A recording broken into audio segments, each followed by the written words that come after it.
This video is presented by the Friends of the Cumbres Toltec Scenic Railroad.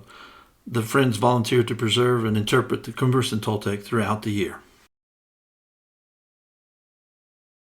After a pandemic-driven absence, we're excited to report that Christmas trains are returning to the Cumbres Toltec Scenic Railroad in 2023. We hope this short sample of snow and steam will encourage families and rail fans alike to join us in celebrating the Christmas season.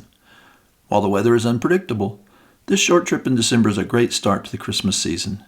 Trains depart from Chama, New Mexico and Antonito, Colorado. Reach out to the railroad at cumbrestoltec.com for more details.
Join the Friends at friendsofcumbrestoltec.org.